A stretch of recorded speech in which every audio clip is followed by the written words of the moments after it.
Good morning friend, সুতোপাজ ব্লগে সবাইকে স্বাগত। আশা করি তোমরা সবাই ভালো আছো। তো আমিও খুব ভালো আছি। যাই হোক, দেখো সকালে উঠে পড়েছি, প্রতিদিনের মতো যেরকম উঠি সেরকম উঠে পড়েছি। তো আজকে চাটা করে নিয়েছি, ব্রাশ করা আরও শেষ হয়ে গেছে। তারপরে চাটা করে নিয়ে সোজা ঘরের মধ্যে চলে এসেছি। তো ঘরের মধ্যে বসে চাটা খাচ্ছিলাম। আর আজকে সকালটা হালকা একটু ঠান্ডা ঠান্ডা লাগছিল, যেরকম ওই জন্যে চাদরটা বাইরে ছিল, ওই চাদরটা গায়ে দিয়ে নিয়েছি।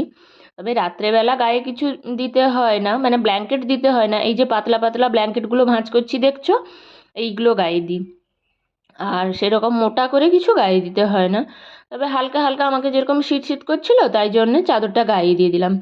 তো যাই হোক, তারপরে চাদর গায়ে দিয়ে দেওয়ার পর আমি চলে এসেছি, বিছানাটা তুলে নিয়েছি। তো বিছানাটায় প্রতিদিন ঘুম থেকে উঠে যেরকম তুলতে হয় সেরকম তুলে নিয়েছি। তো আজকে একটু বিছানাটা তুলতে অনেকটা বেলাও হয়ে গেছে।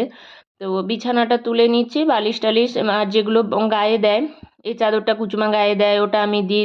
আরেকটা তোমাদের দাদাভাই গায়ে দেয়। ওই সব যে চাদরগুলো আরও ছিল, ওইগুলো প্রত্যেকটা ভাঁজ করে নিচ্ছি। তো ভাঁজ করে একটা সাইডে গুছিয়ে রাখবো। তো যাই হোক, দেখো তারপরে ভাঁজ টাজ করে গুছিয়ে রাখার পর তারপরে আছে ওই সকালে টিফিনের ব্যবস্থা। টিফিন কি খাবে, তারপরে প্রতিদিন জামা কাপড় কাচা, সেগুলো তো আছেই, লেগেই আছে। আর এসব তো কম নেই। তো বিছানাটা একদম মানে এলোমেলো হয়ে থাকে। ওই জন্য সকালে উঠে বিছানাটা গুছিয়ে নিলে মনে হয় যেরকম অনেকটা কাজ কম। আর তারপরে কি হয় বলো তো, তুমি আলাদা কাজের মাঝে ঘরের মধ্যে এসে মানে বিছানাটা দেখলেও দেখবে যে মনটা ভালো হয়ে যায়। মানে হয় মনে হয় যেরকম ঘরটা গোছানো আছে, মানে অন্যান্য জিনিসগুলো গোছানো না থাকলেও বিছানাটা গোছানো থাকলে মনে হয় যেরকম ঘরটা গোছানো আছে। তো যাই হোক, দেখো আর এই যে পিঁচের যে ঝাড়ুটা, এটা আমি বিছানা ঝাড়ার জন্য তৈরি করেছি। প্রথমে তো পিঁচগুলোকে বের করে নিয়ে তারপরে ওগুলোকে জলে ভালো করে ধুয়েছি, ধুয়ে শুকিয়ে তারপরে বেঁধে নিয়েছি। অল্প একটু পিঁচ নিয়ে ওগুলো বেঁধে নিয়েছি, মানে বিছানাটা ঝাড়তে কিন্তু খুব সুবিধে হয়। ওই জন্যে মানে দূরে থেকেও মানে অনেকটা দূরে হাত পেয়ে মানে পেয়ে যায়, ঝাঁটাটা বাড়িয়ে দিলে হাত পেয়ে যায়। ওই জন্যে ওটা বানিয়েছি। তো তার আগের দিন দেখো যে সেন্টারে গেছিলাম, একটা কাপড় বের করেছিলাম। তো একবারই ওই 1 ঘন্টার মতো পরে গেছিলাম। তো কাপড়টা এখন ভেবেছি যে আমি এখন কাচবো না। আর কাপড়টাতে হালকা মাড়ও ছিল। তো ওই জন্য ভেবেছি যে ধুয়ে দিলে তো মাড়টা উঠে যাবে, ওই জন্যে কাচবো না ভেবেছি। তো ওই কাপড়টাও ছিল এলোমেলো হয়ে, ও কাপড়টাও সঙ্গে ভাঁজ করে নিচ্ছি। ভাঁজ টাজ করে নিয়ে যেসব জামা কাপড়গুলো এলোমেলো হয়ে পড়েছে, তো ওইগুলো একটু গুছিয়ে নিচ্ছি। আর যেগুলো কাচতে হবে ওগুলো বের করে নিচ্ছি। তো ওগুলো বের করে নিয়ে চলে যাব আমি ঘরের ভিতর থেকে। তারপরে এই যে দেখো, টা ভাঁজ করে নিয়েছি, এবার হালকা রোদে দিয়ে তারপরে আলমারিতে তুলে রাখবো।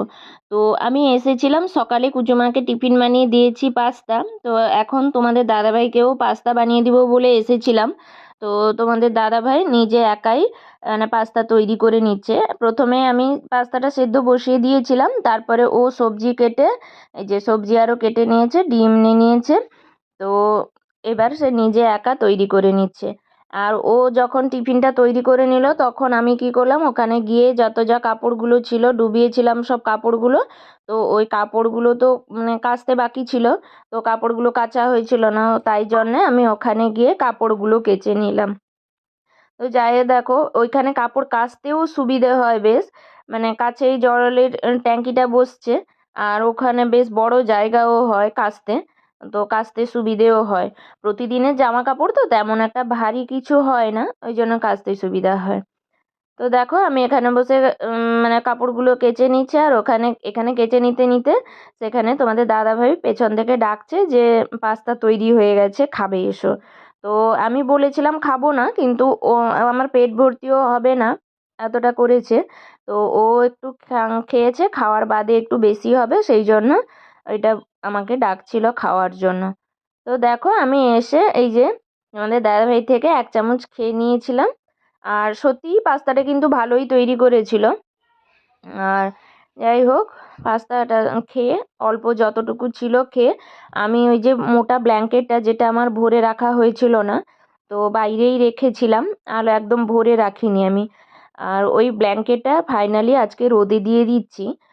ভালোভাবে রোদটা লেগে গেলে তো তারপরে আমি ওটাকে ভাঁজ করে ন্যাপথলিন দিয়ে ওর মধ্যে রেখে দিব। তো আমি ছাদে উঠে গেছি, এই ব্ল্যাঙ্কেটটা নিয়ে ছাদে উঠে গেছি। তো ছাদে উঠে এই যে ব্যালকনি থেকে একটু যে মানে ওপরটাতে গ্রিল বসবে, কিন্তু নিচটাতে যে একটু করে বর্ডার তোলা থাকে ওইটাতে কিছুটা পেছনের দিকে রেখে বাকি পুরোটা ওই ব্ল্যাঙ্কেটটা নিচের দিকে আমি রেখে দিয়েছিলাম, বা যাতে ভালো করে রোদ লাগে। তো ব্ল্যাঙ্কেটটা রোদে আরও দিয়ে, আর এই যে ছাদে দোলনা ছিল, ছাদের দোলনায় একটু বসে পড়েছিলাম। আর বসে দেখলাম যে ওখানে পাখিগুলো খুব কিচমিচ করে আওয়াজ করছে, মানে দেখতেও ভালো লাগছে। যাই হোক, এই যে দেখো সবুজ গাছপালাগুলো দেখতেও ভালো লাগছে আর পাখির আওয়াজগুলোও শোনা যাচ্ছে।